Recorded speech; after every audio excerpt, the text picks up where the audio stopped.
ملاقات کے ساتھ میں ہوں خالد مجید، حق نیوز پہ، اور آج کی ملاقات میں ہم ایک ایسے خوبصورت شاعر سے آپ کی ملاقات کرائیں گے جن کی پہلی کتاب حیرتوں کی جستجو شائع ہوئی۔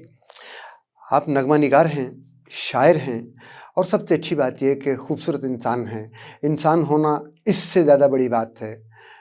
اطہر ضیاء صاحب، بہت شکریہ آپ تشریف لائے اور ہماری ملاقات کو چار چاند لگائے۔ شکریہ، بہت شکریہ کہ آپ نے یاد کیا، اللہ کا کرم۔ حیرتوں کی جستجو، یہ نام جو ہے اس کو پہلے واضح کریں سر۔ اصل میں میرے استاد مسعود جالندری ایک دفعہ ایک مشاعرے میں بیٹھے تھے اور میں نے ایک غزل کا مطلب پڑھا کہ ہمارا مشغلہ ہے حیرتوں کی جستجو کرنا، ہر ایک آئینہ رو کو آئینے کے روبرو کرنا۔ تو ان دنوں مجھے شوق ہوا تھا کہ کتاب آنی چاہیے، تو کہنے لگا اطہر میاں بس کتاب کا نام حیرتوں کی جستجو ہو گیا۔ اچھا، خوش قسمتی ہوتی ہے کہ استاد جو ہیں، بس وہ نام پھر اس طرح حیرتوں کی جستجو اس کا پڑ گیا۔ کتنا عرصہ ہو گیا کتاب کو آئے ہوئے؟ 2 سال۔ 2 سال ہو گئے۔ 2 سال۔ اگلی کتاب میری نعت کا مجموعہ ہے، راہ طیبہ کے نام سے، جو کمپوزنگ کے لیے گیا ہوا ہے۔ ابتدا نعت سے ہی کرتے ہیں، 2 شعر نعت کے سنائیے، اس کے بعد آگے چلتے ہیں۔ راہ طیبہ ابھی میں نے دیکھی نہیں، راہ طیبہ ابھی میں نے دیکھی نہیں، یوں بصارت میری بے ہنر رہ گئی، حاضری کی اجازت عطا کیجیے، اب میری زندگی مختصر رہ گئی۔ ماشاءاللہ، اب میری زندگی مختصر رہ گئی، اور مجھ سے سمٹا نہیں میرا سامان جہاں، مجھ سے سمٹا نہیں میرا سامان جہاں، بکھرا بکھرا سا ہے کچھ یہاں کچھ وہاں، ختم ہونے کو ہے اب میرا امتحان، چند قدموں کی اب رہ گزر رہ گئی۔ واہ، اچھا، ریدم بہت خوبصورت ہے۔ واہ واہ، آپ کو یا تو نغمہ نگاری کی وجہ سے؟ نغمہ نگاری کی، اور دوسری کہ میرا زیادہ رجحان جو ہے وہ روایت کی طرف ہی رہا۔ اچھا، گو کہ کچھ غزلیں اب اس طرح بھی ہوئیں کہ، لیکن بیس جو ہے میری، چونکہ وہ میرے گھر کا ماحول ہی ایسا تھا، کیونکہ والد صاحب بھی فیم شاعر تھے، ضیاء حسین پوری، ان کی کتاب آئی کرداب تمنا، ان کے ساتھ ان کے اساتذہ کا آنا اور شام کو بیٹھنا اور ہم نے انہیں سننا۔ اچھا، اس زمانے میں آپ نے کن کن سے ملاقات ہوئی تھی؟ میری والد صاحب کے ساتھ؟ میرے والد صاحب کے ساتھ جو میری ملاقات ہوئی، جناب جوش صاحب کے ساتھ ہوئی، فیض احمد فیض صاحب کے ساتھ ہوئی، احمد فراز صاحب کے ساتھ ہوئی۔ اس کے علاوہ اس وقت بھی اسلام آباد کے کافی بڑے شاعر تھے، مسعود جالندری تھے، شمیم متھراوی تھے، رحمت اللہ خان صاحب تھے، اور ظہیر زیدی، تو یہ سب، اور ہاں انہوں نے ایک بزم شعر و ادب بنائی تھی۔ اچھا، اور وہ بزم شعر و ادب کے وہ سلسلہ چلتا رہا، اور والد صاحب کے انتقال کے بعد مجھے حکم ملا کہ جی اب آپ اس کو سنبھال لیں، تو 1988 سے میں بزم شعر و ادب کا سیکرٹری ہوں۔ اچھا، اور یہ سفر جاری ہے کہ ہر ماہ جو ہے وہ ایک مشاعرہ بزم شعر و ادب کا، آپ کو پتہ ہے کہ وہ اسلام آباد میں ہوتا ہے۔ اسلام آباد میں ہوتا ہے، یہ سب جو اسلام آباد میں رہتا ہے اس کو یہ پتہ ہے۔ الحمدللہ 500 کے قریب مشاعرے ہو گئے ہیں۔ اچھا، مشاعرے کی روایت پہلے کی طرح آج بھی اسی طرح ہی ہے، یا کہ یہ ہماری آئی ٹی نے کوئی فرق ڈالا ہے؟ نہیں، آئی ٹی نے بہت فرق ڈالا ہے، لیکن ہم مشاعرے کی روایت تو بہرحال اپنی جگہ پر قائم ہے، کیونکہ بزم شعر و ادب کے حوالے سے یہ کہ میں نے جو سیکھا وہ اس میں زیادہ ہمارے ترہی مشاعرے، بزم شعر و ادب کی بات نہیں کر رہا میں، اوورال بات کر رہا ہوں۔ نہیں، ترہی مشاعرے پہلے زمانے ذرا ترہی مشاعرے زیادہ ہوا کرتے تھے، اب جو ہے وہ ترہی مشاعروں کی طرف رجحان کم ہو گیا۔ لیکن یہ ہے کہ اب چونکہ سوشل میڈیا بہت تیز ہے، اور روز صبح کو آپ کو ایک نئی 10 15 20 غزلیں نظر آ جاتی ہیں، کچھ نئے کہنے والے ہیں، کچھ پرانے کہنے والے ہیں، کچھ لوگ انتخاب دیتے ہیں، تو یہ ہے کہ اب وہ مشاعروں میں ایمانداری کے بعد اب مشاعرے تو رہے نہیں، اب تو شعری نشستیں رہ گئی، 15 20 25 شاعر جمع ہوئے اور اب ایک دوسرے کو اپنا کلام سنا لیا۔ مشاعرے تو وہ ہوا کرتے تھے کہ 15 20 شاعر پڑھنے والے اگر ہیں تو ہزاروں کا مجمع کسی پنڈال بھرے ہوتے تھے، وہ ہوتا تھا مشاعرہ۔ اب تو شعری نشست کے ہیں اسے۔ شعر کا سفر شروع کب کیا؟ میں نے پہلی غزل میٹرک میں کہی تھی، میٹرک میں میں نے کہی، اور وہ چونکہ والد صاحب سے بڑا خوف تھا تو کسی کو بتایا نہیں. تو جب وہ ہمارے زمانے میں مطلب پہلے یہ بھی تھا نا کہ جی یہ بات بزرگوں تک نہ پہنچے، ہمت نہیں ہوتی تھی. لیکن چونکہ میرے تو پر نانا شاعر، پھر نانا شاعر، پھر میرے سارے ماموں شاعر، والد صاحب شاعر، میرے سارے چچا شاعر، سب صاحب. چچاؤں کے نام ہی بتا دیں. جی میرے جو میرے بلکہ یہ کہیں کہ فادر ان لا بھی اچھا بہار احمد مشتاق کراچی میں اچھا بڑے اچھے شاعر.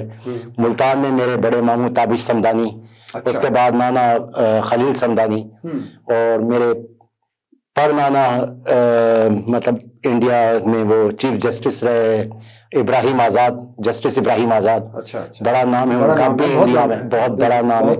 تو ایک ہمارا چونکہ خاندانی سلسلہ اندازاً اگر کاؤنٹ کیا جائے تو یہ سارے ننیال اور ددیال ملا کے گنتی میں کتنے بن جاتے ہوں گے؟ تقریباً ہم نے ایک دفعہ ویسے ہی بیٹھے ہوئے تھے بھائی اور آپس میں اندازہ کیا تو جو بیچارے دنیا سے چلے گئے اور جو اب بھی موجود ہیں تو ملا کے کچھ 36-37 شاعر تو بنتے ہیں. تو گھر میں مشاعرہ کر لیتے. یہی ہوتا ہے جب کسی شادی بیاہ پہ یا کسی خاندانی ہم فنکشن میں اگر بیٹھے ہوں تو وہاں 10-11 شاعر ملنا کوئی معمولی بات ہے. کزن میرے اور وہ سارے. اپنے بچوں کی طرف بھی اس چیز کو نہیں، بچوں کی طرف تو اس لیے نہیں کہوں گا کہ بس اللہ تعالیٰ کی طرف سے کچھ ایسا سلسلہ ہوا کہ بچے ہیں ہی نہیں. اچھا.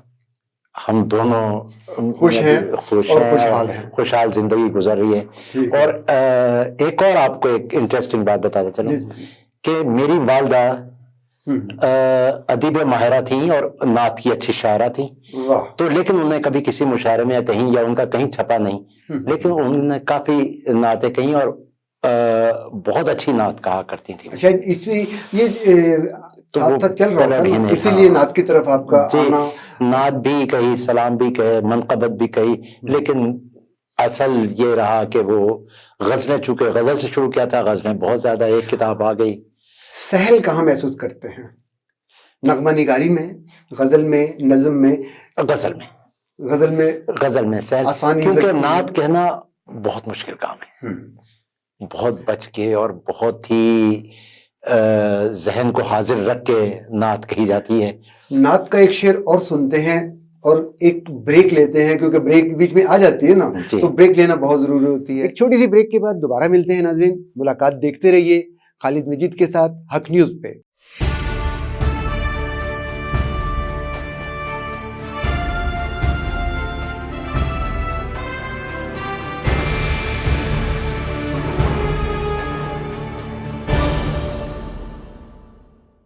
ویلکم بیک ناظرین.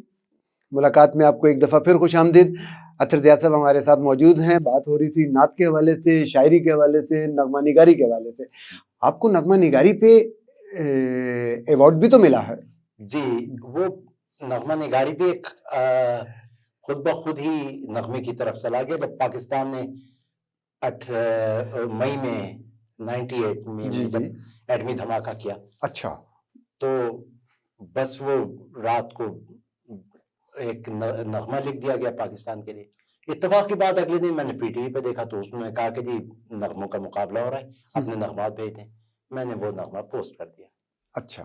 10 دن بعد پتا چلا کہ جی وہ نغمہ آپ کا سلیکٹ ہو گیا اور اب وہ نغمہ جو ہے وہ آن ایئر ہوگا 14 اگست کو. تو بس وہ اگست میں جب 14 اگست کو نغمہ ہوا تو لوگوں نے بڑا پسند کیا اور وہ پھر ایک سلسلہ چل پڑا کہ ٹیلی ویژن کی طرف سے بھی مجھے فون آیا کہ بھئی نغمہ چاہیے. ایک کے بعد دوسرا، دوسرے کے بعد تیسرا، اور پھر وہ ایک سلسلہ چل پڑا نغمات کی طرف. کشمیر کے نغمے پہ آپ کو غالباً؟ کشمیر پہ تو میں نے بہت سارے نغمے لکھے اور اب بھی الحمدللہ یہ ہے کہ لکھ رہا ہوں کشمیر کے حوالے سے. اور پی ٹی وی کا بیسٹ ایوارڈ آپ کو کشمیر کے نغمے پہ ملا ہے؟ نہیں، مجھے پاکستان کا ایک نغمہ تھا کہ وہ ملی نغمہ تھا. اچھا. کہ ہم وطن ساتھیو آؤ آگے بڑھو. اچھا. وہ کافی. کس نے گایا تھا کوئی وہ دن میں؟ جی شہزاد نائک نے گایا تھا یہ. اچھا. اور اس کو جو ہے پی ٹی وی نے اس کو وہ کیا تھا، ریکارڈ کیا تھا.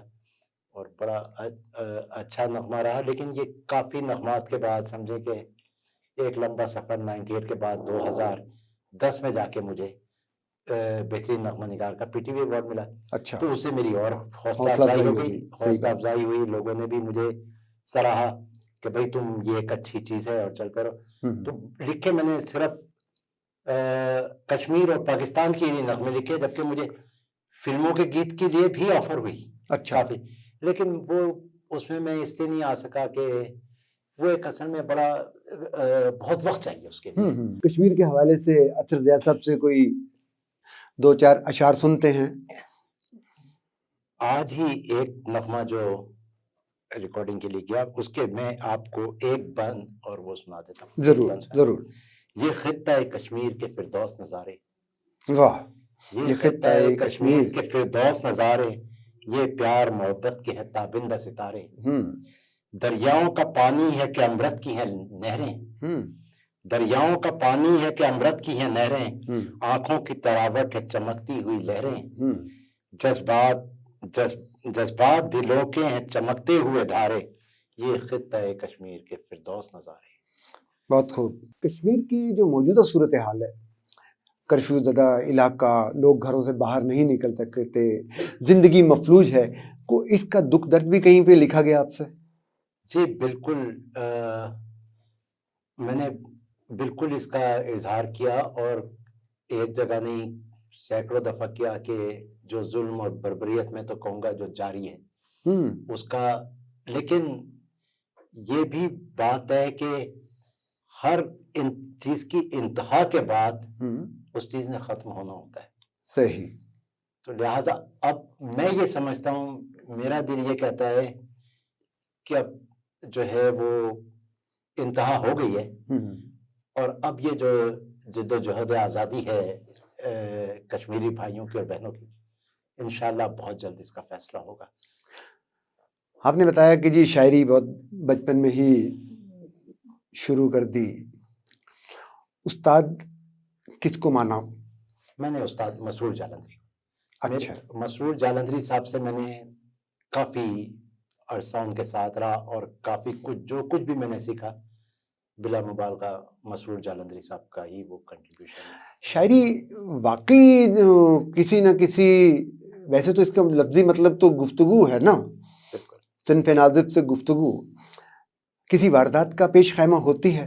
بالکل. دیکھیں، شاعری تو انسان کے اندر ہوتی ہے، اور اس نے شعر کہہ دیا، لیکن اس کی کچھ جو تکنیکی چیزیں ہوتی ہیں اس کے لیے میں کہتا ہوں کہ استاد کا ہونا ضروری ہے، کہ وہ یہ بتائے کہ کیا کار کہاں کیا، تو وہ اس سے ہی فن نکھرتا ہے. اب رہا جس شاعری کی آپ نے بات کی، جی جی، تو اب وہ شاعری تو ایمانداری کی بات ہے کہ اب وہ شاعری تو ختم ہو گئی، گل و بلبل اور چمن اور گلزار والی. ہمارا شاعر ہوتا ہی وہی ہے کہ جو آپ کے دل پہ واردات گزری آپ نے بیان کر دی. اچھا، میں جو واردات کا لفظ استعمال کر رہا ہوں وہ ہر شخص جو ہے اس کو ایک ہی جگہ لکھ رہا ہے. میں واردات سے مراد اس کو وسعت میں لے رہا ہوں کہ یہ غریبی ہے، بے روزگاری ہے، حالات ہیں، یہ سب چیزیں. تو میں یہ سننا چاہتا ہوں کہ کون سی واردات دیکھیں، مطلب آج کل کے جو بھی مسائل ہیں، مطلب انسان پریشانیوں میں گھیرا ہوا ہے. اب وہ جو سکون والی بات تھی اور جو آرام والی بات تھی وہ تو بالکل بھی نہیں. کوئی نہ کوئی مسئلہ، کوئی نہ کوئی چیز. جتنا آپ یہی دیکھ لیں کہ ابھی ہم بات کر رہے تھے تھوڑی دیر پہلے اپنے دوستوں سے کہ جو چائنا میں حالات ہیں، ایک وبا پھیل گئی، اور اس سے پہلے آپ نے ابھی ذکر کیا کشمیر کا ذکر کیا. ہاں جی. ہمارے پاکستان میں سینکڑوں مسائل ہیں. جی. مہنگائی کا مسئلہ ہے، غربت کا مسئلہ ہے.